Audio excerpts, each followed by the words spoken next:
ನಮಸ್ಕಾರ ವೀಕ್ಷಕರೇ, ನಾನು ನಿಮ್ಮ ಬ್ರಾಹ್ಮಿಣಿ ಅಂಜಲಿ. ಬನ್ನಿ ಜೂನ್ ತಿಂಗಳ ಮಾಸ ಭವಿಷ್ಯ ಧನುಸು ರಾಶಿಯವರಿಗೆ ಹೇಗಿದೆ ನೋಡ್ತಾ ಹೋಗೋಣ. ನೋಡಿ, ಧನುಸು ರಾಶಿಯವರಿಗೆ ಆಲ್ರೆಡಿ ಗುರು ಸಪ್ತಮ ಭಾವದಲ್ಲಿ ಇದ್ದ. ಜೂನ್ ತಿಂಗಳಲ್ಲಿ 2ನೇ ತಾರೀಕು ಗುರು ತನ್ನ ಪಥವನ್ನ ಬದಲಾಯಿಸಿ ಕಟಕ ರಾಶಿಗೆ ಬರ್ತಾ ಇದ್ದಾರೆ. ಅದೇ ರೀತಿ ಗುರು ರಾಶಾಧಿಪತಿಯಾದಂತಹ ಗುರು ಮತ್ತೆ ಚತುರ್ಥಾಧಿಪತಿಯಾದಂತಹ ಗುರು ಧನುಸು ರಾಶಿಯವರಿಗೆ ಗುರುವಿನ ಆಶೀರ್ವಾದ ತುಂಬಾ ಇರುತ್ತೆ ಅಂತ ಹೇಳ್ಬೋದು. ಯಾಕೆಂತ ಅಂದ್ರೆ ರಾಯರ ಅಧಿಪತಿಯಾದಂತಹ ಗುರುಗಳ ಆಶೀರ್ವಾದ ಧನುಸು ರಾಶಿಯವರಿಗೆ ಯಾಕಿದೆ ಅಂತ ಅಂದ್ರೆ, ಅವರ ರಾಶಾಧಿಪತಿಯಾದಂತಹ ಗುರು 4ನೇ ಮನೆಯವನು ಅವನೇ ಆಗಿರ್ತಾನೆ. ಮೀನರಾಶಿಗೂ ಗುರು ಅವನೇ ಅಧಿಪತಿ ಆಗಿರೋದ್ರಿಂದ ಇಲ್ಲಿ ಧನುಸು ರಾಶಿಯವರಿಗೆ ಗುರು ಅಗ್ನಿ ತತ್ವದಲ್ಲಿ ಕುಳಿತುಕೊಳ್ತಾನೆ. ಸೊ ಅಗ್ನಿ ತತ್ವದಲ್ಲಿ ಕುಳಿತಾಗ ಏನಾಗುತ್ತೆ, ಇದೇ ರಾಶಿ ಅಧಿಪತಿ ಅಷ್ಟಮದಲ್ಲಿ ಹೋದಾಗ ಆರೋಗ್ಯದ ವಿಚಾರದಲ್ಲಿ ಕೇರ್ಫುಲ್ ಆಗಿದ್ರೂ ಕೂಡ ಅಗ್ನಿ ತತ್ವದ ರಾಶಿ ಜಲತತ್ವಕ್ಕೆ ಹೋದಾಗ ನಿಮ್ಮ ಆರೋಗ್ಯದ ವಿಚಾರದಲ್ಲಿ ಇರುವಂತಹ ಏರಿಳಿತಗಳನ್ನ ಕಡಿಮೆ ಮಾಡ್ತಾ ಹೋಗ್ತಾನೆ, ಆರೋಗ್ಯವನ್ನ ಸುಧಾರಿಸ್ತಾ ಹೋಗ್ತಾನೆ. ಎಲ್ಲೋ ಒಂದು ಕಡೆ ಗುರು ಅಷ್ಟಮ ಭಾವದಲ್ಲಿದ್ದಾಗ ಕೇರ್ಫುಲ್ ಆಗಿ ಯಾವ್ದಿರ್ಬೇಕು ಅಂತ ಅಂದ್ರೆ, ಕೆಲವು ಹಣಕಾಸಿನ ವಿಚಾರದಲ್ಲಿ ಇರಿ. ಯಾಕೆಂದ್ರೆ 8ನೇ ಮನೆಗೆ ಗುರು ಬಂದಾಗ ಏನಾಗತ್ತೆ, ಯಾರೋ ಏನೋ ಗೊತ್ತಿಲ್ಲದೆ ಅಂತಹ ಹಣವನ್ನ ಕೊಟ್ಟು ಸಿಗಾಕೊಂಡ್ಬಿಡೋವಂಥದ್ದು, ಅಥವಾ ಅವರಿಂದ ಹಣ ಬರ್ದಾಗ ತುಂಬಾ ನರಳೋ ಅಂತದೆಲ್ಲ ಆಗತ್ತೆ. ಯಾಕೆ ಅಂತಂದ್ರೆ, ಕೊಟ್ಟೋನ್ ಕೊಡಂಗಿ ಈಸ್ಕೊಂಡೋನ್ ವೀರಭದ್ರ ತರ ಆಗೋಗುತ್ತೆ ಈ ಹಣದ ವಿಚಾರ ಅಂತ ಬಂದಾಗ. ನೋಡಿ, ಹಣ ತಗೊಳ್ಬೇಕಾದ್ರೆ ಎಷ್ಟು ಒಳ್ಳೆಯವರಾಗಿರ್ತಾರೋ, ಹಣ ತಗೊಳ್ಬೇಕಾದ್ರೆ ನಮ್ ಕಾಲ್ನ ಹಿಡಿತಾರೆ. ಹಣ ತಗೊಂಡ ನಂತರ ತಾವು ಏನು ಬಾ ಅನ್ನೋ ಮಾತುಗಳು ಶುರು ಆಗ್ತಾ ಹೋಗುತ್ತೆ. ನೋಡಿ, ವ್ಯವಹಾರಗಳಲ್ಲಿ ಫ್ರೆಂಡ್ಶಿಪ್ಗಳಲ್ಲಿ ನಾವು ಹಣ ಕೊಟ್ಟಾಗಲೇ ಕೆಟ್ಟವರಾಗೋದು. ತುಂಬಾ ಜನ ಏನಾಗ್ತಾ ಇದೆ, ಫ್ರೆಂಡ್ಶಿಪ್ ಕಳ್ಕೊಳ್ತಾ ಇದೆ, ಅದರಿಂದ ಕೊಟ್ಟ ಹಣ ವಾಪಸ್ ಬರ್ತಾ ಇಲ್ಲ, ಫ್ರೆಂಡ್ಶಿಪ್ ಹಾಳಾಗ್ತಾ ಇದೆ, ಸಂಬಂಧಗಳು ಹಾಳಾಗ್ತಾ ಇದೆ.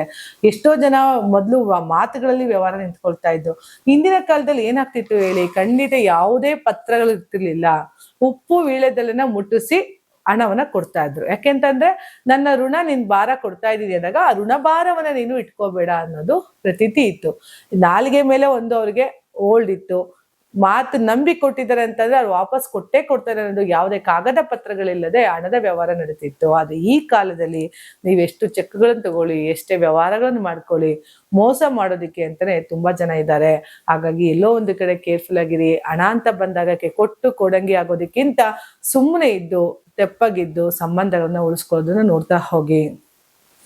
ನೋಡಿ, ಧನುಸು ರಾಶಿಯವರಿಗೆ 3ನೇ ಮನೆಯಲ್ಲಿ ರಾಹು ಇದ್ದಾನೆ, ಅಷ್ಟಮದಲ್ಲಿ ಗುರು ಇದ್ದಾನೆ, ಚತುರ್ಥದಲ್ಲಿ ಶನಿ ಇದ್ದಾನೆ. ಹಾಗಾಗಿ ಲೈಫನ್ನ ಯಾವ ರೀತಿ ಲೀಡ್ ಮಾಡ್ಕೋಬೇಕು ನೀವು ಅಂತ ಅಂದ್ರೆ, ಪ್ರತಿ ಹಂತದಲ್ಲೂ ಪ್ರತಿ ಹೆಜ್ಜೆಯಲ್ಲೂ ಕೂಡ ಕೇರ್ಫುಲ್ ಆಗಿರಿ. ನಿಮಗೆ ಸಾಧ್ಯವಾದಷ್ಟು ಪರಿಹಾರ ಕ್ಷೇತ್ರಗಳಂತ ಅಂದ್ರೆ, ತಮಿಳ್ನಾಡಲ್ಲಿರುವಂತಹ ಆಲಂಗುಡಿ ಗುರುಗೋಗಿ ದರ್ಶನ ಮಾಡುವಂಥದ್ದು, ಅಥವಾ ನಿಮ್ಮ ಮನೆಯ ಸುತ್ತಮುತ್ತ ಇರುವಂತಹ ಒಂದು ರಾಘವೇಂದ್ರ ಮಂತ್ರಾಲಯ ಟೆಂಪಲ್ ಯಾವ್ದಿರ್ಬೋದು, ಗುರು ರಾಘವೇಂದ್ರ ಟೆಂಪಲ್ಗೆ ಹೋಗ್ಬೋದು, ಅಥವಾ ನಿಮ್ ಸುತ್ತಮುತ್ತ ಇರುವಂತಹ ರಾಘವೇಂದ್ರಗಳ ದರ್ಶನ ಮಾಡುವಂಥದ್ದು, ಶಿರ್ಡಿ ಸಾಯಿಬಾಬನ ದರ್ಶನ ಮಾಡುವಂಥದ್ದನ್ನ ಮಾಡ್ತಾ ಬನ್ನಿ. ಇದು ಯಾವ್ದೂ ಇಲ್ಲಪ್ಪ ಅಂತ ಅಂದ್ರೆ, ಹಳ್ಳಿ ಮರನ ಪ್ರದಕ್ಷಿಣೆ ಮಾಡುವಂಥದ್ದು. ನೋಡಿ, ಹಳ್ಳಿ ಮರದಲ್ಲಿ ಗುರು ಅಧಿಪತಿ ಆಗಿರ್ತಾನೆ. ಹಳ್ಳಿ ಮರವನ್ನ ಅದಕ್ಕೆ ಸುತ್ತಿಸೋದು. ಯಾಕೆ ಮಕ್ಕಳಾಗಿಲ್ಲ, ಹಳ್ಳಿ ಮರ ಸುತ್ತಿ ಅಂತಾರೆ.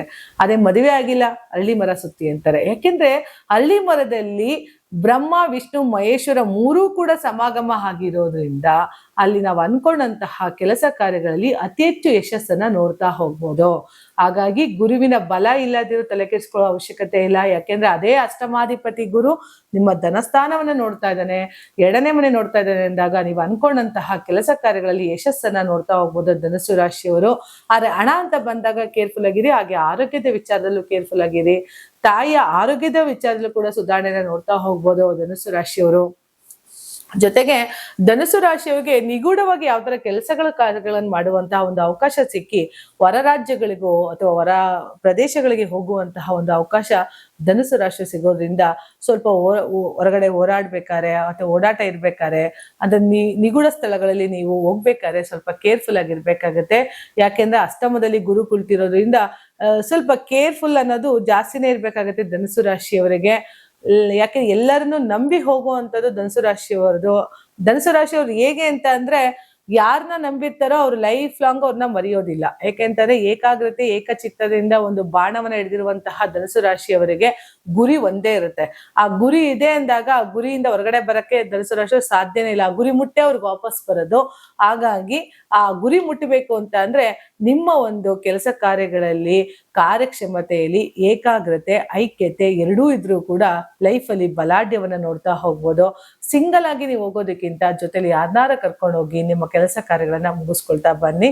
ಅನ್ಕೊಂಡಂತಹ ಎಲ್ಲ ಕೆಲಸ ಕಾರ್ಯಗಳಲ್ಲೂ ಕೂಡ ಈ ಒಂದು ಗುರುವಿನ ದೃಷ್ಟಿ ಧನುಸು ರಾಶಿಯವ್ರಿಗೆ ಇರೋದ್ರಿಂದ ಖಂಡಿತ ಮಂತ್ರಾಲಯ ರಾಘವೇಂದ್ರಂಗೆ ಹೋಗುವಂಥದ್ದು, ಆಲಂಗಡಿ ಗುರುಗಳನ್ನ ದರ್ಶನ ಮಾಡುವಂಥದ್ದು, ಅಥವಾ ರಾಯರಿಗೆ ಸಂಬಂಧಪಟ್ಟಂತ ಯಾವ್ದಾರ ಟೆಂಪಲ್ಗಳು ನಿಮ್ಮ ಬಳಿ ಇದ್ರೆ ಹೋಗಿ ಅಂತದ್ದು, ಅಥವಾ ನೀವು ಪಾಠ ಹೇಳ್ಕೊಡುವಂತ ಟೀಚರ್ ಯಾರು ಇದ್ರೆ ಅವ್ರ ಕಾಲಿಗೆ ನಮಸ್ಕಾರ ಮಾಡಿ ಬರುವಂಥದ್ದು ಮಾಡಿ. ಗುರುಗಳ ಪಾದಗಳನ್ನ ಎಷ್ಟು ಮುಟ್ಟಿ ನಮಸ್ಕಾರ ಮಾಡ್ತಿರೋ ಅಷ್ಟ್ರ ಮಟ್ಟಿಗೆ ಏಳಿಗೆಯನ್ನ ನೋಡ್ತಾ ಹೋಗ್ತಾರೆ ಧನುಸು ರಾಶಿಯವರು. ಧನುಸು ರಾಶಿಯವರಿಗೆ ಎಲ್ಲದನ್ನು ಅನ್ಕೊಂಡಂತಹ ಕೆಲಸ ಕಾರ್ಯಗಳಲ್ಲಿ ಆಯುಸ್ಸಾಗ್ಲ, ಆರೋಗ್ಯ ಆಗಿರ್ಬೋದು, ಪ್ರತಿಯೊಂದು ಕೂಡ ಯಶಸ್ಸನ್ನ ಕೊಡ್ಲಿ ಅಂತ ಹೇಳ್ತಾ ನಾನು ಮಾತನ್ನ ಮುಗಿಸ್ತಾ ಇದ್ದೀನಿ. ಧನ್ಯವಾದಗಳು.